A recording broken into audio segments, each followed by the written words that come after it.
कल यानी 29 अप्रैल को लोगों को देश का सबसे बड़ा ग्रीनफील्ड एक्सप्रेसवे मिलने जा रहा है।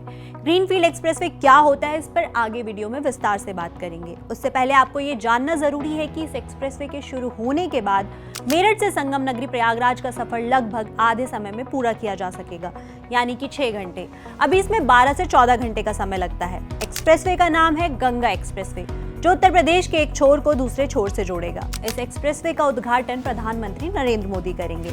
आज के वीडियो में हम एक्सप्रेसवे की पूरी डिटेल्स बताएंगे। ये किन किन जगहों से होकर गुजरेगा, किन मायनों में खास है, इसे बनाने में कितनी लागत लगी, इसे क्यों देश का सबसे बड़ा ग्रीनफील्ड प्रोजेक्ट कहा जा रहा है, साथ ही आखिर में इसके इकोनॉमिकल इम्पैक्ट और उत्तर प्रदेश के मौजूदा एक्सप्रेसवे नेटवर्क पर भी बात करेंगे। हाय, मैं हूं प्रगति और आप देख रहे हैं जस्ट। गंगा एक्सप्रेसवे करीब 594 किलोमीटर लंबा है, जो मेरठ से शुरू होकर प्रयागराज तक जाता है। ये उत्तर प्रदेश के साथ ही देश का भी सबसे लंबा ग्रीनफील्ड एक्सप्रेसवे है, जो सीधे वेस्टर्न यूपी को ईस्टर्न यूपी से कनेक्ट करेगा। इससे दोनों हिस्सों के बीच कनेक्टिविटी मजबूत होगी। अभी जहां ये सफर 12 से 14 घंटे में पूरा होता है, एक्सप्रेसवे शुरू होने के बाद ये करीब 6 से 7 घंटे में तय किया जा सकेगा। अब यहाँ एक चीज और समझना जरूरी है कि एक्सप्रेसवे 2 तरह के होते हैं, ग्रीनफील्ड और ब्राउनफील्ड। ग्रीनफील्ड एक्सप्रेसवे वो होता है जिसे पूरी तरह नई जमीन पर शुरुआत से बनाया जाता है। इसमें पूरा रूट, डिजाइन और स्ट्रक्चर नई प्लानिंग के साथ तैयार किया जाता है। वहीं ब्राउनफील्ड एक्सप्रेसवे में पहले से मौजूद सड़क को ही चौड़ा किया जाता है या उसमें सुधार करके उसे अपग्रेड किया जाता है, यानी नई सड़क बनाने की बजाय पुरानी सड़क को ही बेहतर बनाया जाता है। गंगा एक्सप्रेसवे को नए रूट पर डिजाइन किया गया है ताकि बेहतर स्पीड और सीधी कनेक्टिविटी मिल सके। ये एक्सप्रेसवे 12 जिलों और करीब 500 से ज्यादा गांवों से होकर गुजरता है। इनमें मेरठ, हापुड़, बुलंदशहर, अमरोहा, संभल, बदायूं, शाहजहांपुर, हरदोई, उन्नाव, रायबरेली, प्रतापगढ़ और प्रयागराज आते हैं। इन इलाकों में रहने वाले लोगों के लिए एक्सप्रेसवे किसी वरदान से कम नहीं होगा। जहां पहले छोटे शहर और गांव बड़े बाजारों से कटे हुए थे, अब वही इलाके सीधे एक हाई स्पीड नेटवर्क से जुड़ जाएंगे। इसका मतलब है कि किसान अपनी फसल जल्दी और बेहतर कीमत पर बेच पाएंगे, व्यापारी अपना सामान बाजार तक तेजी से पहुंचा पाएंगे और नए उद्योगों के लिए रास्ते खुलेंगे। इस एक्सप्रेसवे की खास बात यह भी है कि इसे फिलहाल 6 लेन में तैयार किया गया है, लेकिन भविष्य को ध्यान में रखते हुए इसे 8 लेन तक बढ़ाने की योजना पहले से ही बनाई गई है। इसके लिए एक्सप्रेसवे के दोनों तरफ पहले ही लैंड एक्वायर कर ली गई है। ये एक एक्सेस कंट्रोल एक्सप्रेसवे है, यानी यहाँ एंट्री और एग्जिट तय पॉइंट से ही होगी, जिससे ट्रैफिक बिना रुकावट के चलेगा और सफर ज्यादा सुरक्षित और तेज होगा। अब सवाल ये है कि इससे आम लोगों को क्या मिलेगा। जिन इलाकों से एक्सप्रेसवे गुजरता है, वहाँ पहले कनेक्टिविटी सीमित थी।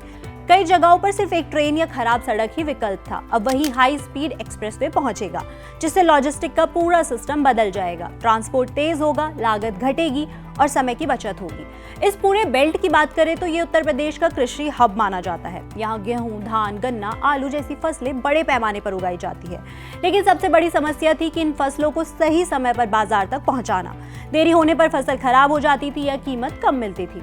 अब एक्सप्रेसवे बनने से किसान अपनी उपज तेजी से मंडियों और बड़े शहरों तक पहुंचा पाएंगे। ट्रांसपोर्ट का खर्चा कम होगा, जिससे उनका मुनाफा बढ़ेगा। सिर्फ खेती ही नहीं बल्कि इंडस्ट्री और व्यापार पर भी इसका बड़ा असर पड़ेगा। छोटे शहरों को बड़े बाजारों से सीधा कनेक्शन मिलेगा, जिससे वहां इन्वेस्टमेंट बढ़ेगी और रोजगार के नए अवसर पैदा होंगे। एक और बड़ा फायदा ये होगा कि धार्मिक और पर्यटन स्थलों तक पहुंच आसान हो जाएगी। मेरठ से लेकर प्रयागराज तक का ये पूरा रूट सांस्कृतिक और धार्मिक रूप से भी बेहद महत्वपूर्ण है। ऐसे में टूरिज्म सेक्टर को भी एक बड़ा बूस्ट मिलने की उम्मीद है। गंगा एक्सप्रेसवे को सिर्फ एक एक्सप्रेसवे की तरह नहीं देखा जा रहा, बल्कि इसे एक पूरे इंडस्ट्रियल कॉरिडोर के तौर पर विकसित किया जा रहा है। सरकार इस एक्सप्रेसवे के किनारे इंडस्ट्रियल और लॉजिस्टिक हब बनाने की योजना पर काम कर रही है। Uttar Pradesh expressway industrial development authority यानी UPEIDA के तहत इस पूरे रूट पर integrated manufacturing and logistic cluster विकसित किया जा रहा है। इस पूरे 594 किलोमीटर लंबे रूट पर 12 इंडस्ट्रियल नोड्स बनाए जा रहे हैं, जिनके लिए करीब 6500 एकड़ जमीन मार्क की गई है। इन नोड्स को इस तरह प्लान किया गया है कि हर क्षेत्र अपने हिसाब से इंडस्ट्री को डेवलप कर सके। इसका मतलब ये है कि जहां जिस तरह की इंडस्ट्री की संभावना ज्यादा है, वहां उसी के हिसाब से प्लानिंग की गई है। अब तक इस प्रोजेक्ट के लिए करीब 987 इन्वेस्टमेंट प्रपोजल्स मिल चुके हैं, जिनके जरिए करीब 47,000 करोड़ रुपए का इन्वेस्टमेंट आने की उम्मीद है। इस मॉडल में सड़क, मैन्युफैक्चरिंग, वेयरहाउसिंग, लॉजिस्टिक और सप्लाई चेन सभी को एक साथ जोड़ा जा रहा है। यानी एक्सप्रेसवे के साथ साथ एक लगातार चलने वाली इकोनॉमिकल एक्टिविटीज की बेल्ट तैयार होगी, जो पूरे रूट पर इंडस्ट्री और रोजगार को बढ़ावा देगी। गंगा एक्सप्रेसवे की लागत और इसकी पूरी टाइमलाइन को समझते हैं। ये कई सालों की प्लानिंग, बदलाव और राजनीतिक फैसलों के बाद पूरा हो पाया। सबसे पहले बात करें इसकी लागत की, तो वर्तमान में ये एक्सप्रेसवे लगभग 36,000 करोड़ रुपए की लागत से बनकर तैयार हुआ। इस प्रोजेक्ट को Uttar Pradesh expressway industrial development authority यानी UPEIDA ने विकसित किया है। और जैसे कि ये ग्रीनफील्ड प्रोजेक्ट है, तो इसमें जमीन अधिग्रहण, निर्माण, पुल, इंटरचेंज और अन्य इंफ्रास्ट्रक्चर पर बड़ा खर्च आया। शुरू में से 6 लेन के तौर पर बनाया गया था, लेकिन भविष्य में 8 लेन तक विस्तार के लिए भी जमीन पहले से सुरक्षित कर ली गई है। अब अगर इसकी शुरुआत की बात करें, तो गंगा एक्सप्रेसवे का प्रपोजल पहली बार मायावती की सरकार द्वारा रखा गया था। उस समय से गंगा के किनारे किनारे एक लंबे एक्सप्रेसवे के रूप में विकसित करने की योजना बनाई गई थी। शुरुआती प्रस्ताव में इसकी लंबाई और लागत दोनों अलग थी और इसे एक बड़े इंफ्रास्ट्रक्चर प्रोजेक्ट के तौर पर देखा जा रहा था।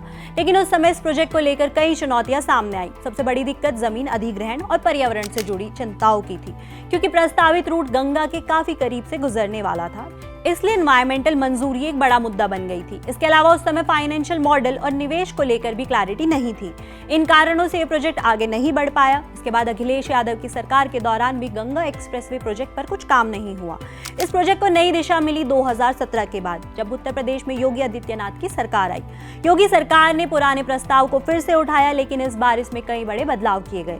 सबसे पहला बदलाव था इसका रूट। पहले जहां इसे गंगा के किनारे से ले जाने की योजना थी, वहीं अब इसे थोड़ा दूर शिफ्ट किया गया, ताकि एनवायरमेंटल मंजूरी आसानी से मिल सके और निर्माण में देरी ना हो। 2019 में प्रयागराज कुंभ के दौरान हुई कैबिनेट बैठक में इस प्रोजेक्ट को औपचारिक मंजूरी दी गई। यहीं से गंगा एक्सप्रेसवे को एक नए स्वरूप में आगे बढ़ाया गया। इसके बाद UPEIDA को इसकी जिम्मेदारी दी गई और जमीन अधिग्रहण की प्रक्रिया शुरू हुई। 18 दिसंबर 2021 को प्रधानमंत्री नरेंद्र मोदी ने शाहजहांपुर में इसका शिलान्यास किया। उस समय तक जमीन अधिग्रहण का बड़ा हिस्सा पूरा हो चुका था और कंस्ट्रक्शन कॉन्ट्रैक्ट्स भी दिए जा चुके थे। इसके बाद तेजी से काम शुरू हुआ और अगले कुछ सालों में इसका निर्माण लगभग पूरा कर लिया गया। अगर इसकी तकनीकी खासियतों को विस्तार से समझे, तो गंगा एक्सप्रेसवे को पूरी तरह हाई स्पीड और फ्यूचर रेडी इंफ्रास्ट्रक्चर के रूप में डिजाइन किया गया है। इसकी डिजाइन स्पीड 120 किलोमीटर प्रति घंटा रखी गई है, यानी सड़क की बनावट, मोड़, चौड़ाई और सेफ्टी फीचर सब कुछ इस हिसाब से तैयार किए गए हैं कि गाड़ियां लगातार तेज रफ्तार में बिना रुकावट चल सके। ये एक एक्सेस कंट्रोल्ड एक्सप्रेसवे है, इसलिए यहाँ एंट्री और एग्जिट सिर्फ तय पॉइंट से होगी, जिससे लोकल ट्रैफिक बीच में नहीं आएगा और यात्रा स्मूथ बनी रहेगी। इस पूरे कॉरिडोर में ट्रैफिक को निर्बाध बनाए रखने के लिए बड़े पैमाने पर इंजीनियरिंग स्ट्रक्चर तैयार किए गए हैं। इसमें 18 से ज्यादा फ्लाईओवर बनाए गए हैं, जो अलग अलग सड़कों पर क्रॉसिंग्स को ओवरपास करते हैं। इसके अलावा 8 बड़े पुल बनाए गए हैं। सबसे ज्यादा ध्यान अंडरपास और कनेक्टिविटी पर दिया गया है। 300 से ज्यादा अंडरपास बनाए गए हैं, जिनका इस्तेमाल स्थानीय गांवों और छोटी सड़कों के लिए किया जाएगा। साथ ही कई इंटरचेंज भी बनाए गए हैं, जो इस एक्सप्रेसवे को नेशनल हाईवे और स्टेट हाईवे से जोड़ते हैं, ताकि अलग अलग शहरों से सीधे एंट्री और एग्जिट मिल सके। सेफ्टी और मॉनिटरिंग के लिहाज से भी इसे आधुनिक तकनीक से बनाया गया है। एक्सप्रेसवे पर CCTV कैमरे, ट्रैफिक मॉनिटरिंग सिस्टम और इमरजेंसी रिस्पांस सिस्टम लगाए गए हैं, जिससे किसी भी दुर्घटना या समस्या की स्थिति में तुरंत मदद पहुंचाई जा सके। टोल सिस्टम को भी स्मार्ट बनाया गया है। कई जगहों पर AI टोल का इस्तेमाल किया जाएगा, हालांकि अभी वो संचालित नहीं हुए हैं। इस प्रोजेक्ट की एक खास विशेषता शाहजहांपुर में बनाई गई एयर स्ट्रिप है। ये एयर स्ट्रिप इतनी मजबूत और लंबी है कि जरूरत पड़ने पर भारतीय वायुसेना के फाइटर जेट भी यहाँ लैंड कर सकते हैं। इसका इस्तेमाल इमरजेंसी या सैन्य अभ्यास के दौरान किया जा सकता है। अब अगर उत्तर प्रदेश में मौजूदा एक्सप्रेसवे नेटवर्क को विस्तार से समझे, तो पिछले कुछ सालों में राज्य ने सड़क इंफ्रास्ट्रक्चर पर काफी तेजी से काम किया है। इसी वजह से आज उत्तर प्रदेश देश का सबसे ज्यादा एक्सप्रेसवे वाला राज्य बन चुका है, जहां अलग अलग क्षेत्रों को जोड़ने के लिए कई बड़े हाई स्पीड कॉरिडोर तैयार किए गए हैं। सबसे पहले बात करें यमुना एक्सप्रेसवे की, जो करीब 165 किलोमीटर लंबा है। ये ग्रेटर नोएडा को आगरा से जोड़ता है और दिल्ली NCR से ताजमहल तक पहुंचने का सबसे तेज रास्ता माना जाता है। इसके बाद आगरा लखनऊ एक्सप्रेसवे आता है, जिसकी लंबाई करीब 302 किलोमीटर है। यह आगरा को सीधे राजधानी लखनऊ से जोड़ता है और इसे देश के सबसे आधुनिक एक्सप्रेसवे में गिना जाता है। पूर्वी उत्तर प्रदेश की कनेक्टिविटी के लिए पूर्वांचल एक्सप्रेसवे बनाया गया है, जिसकी लंबाई लगभग 341 किलोमीटर है। ये लखनऊ को गाजीपुर से जोड़ता है और पूर्वांचल क्षेत्र के विकास में अहम भूमिका निभाता है। इसी तरह बुंदेलखंड क्षेत्र को जोड़ने के लिए बुंदेलखंड एक्सप्रेसवे बनाया गया, जो करीब 296 किलोमीटर लंबा है और चित्रकूट से इटावा तक जाता है। गोरखपुर को मुख्य नेटवर्क से जोड़ने के लिए गोरखपुर लिंक एक्सप्रेसवे तैयार किया गया, जिसकी लंबाई लगभग 91 किलोमीटर है। ये पूर्वांचल एक्सप्रेसवे से जुड़कर गोरखपुर क्षेत्र को बेहतर कनेक्टिविटी देता है।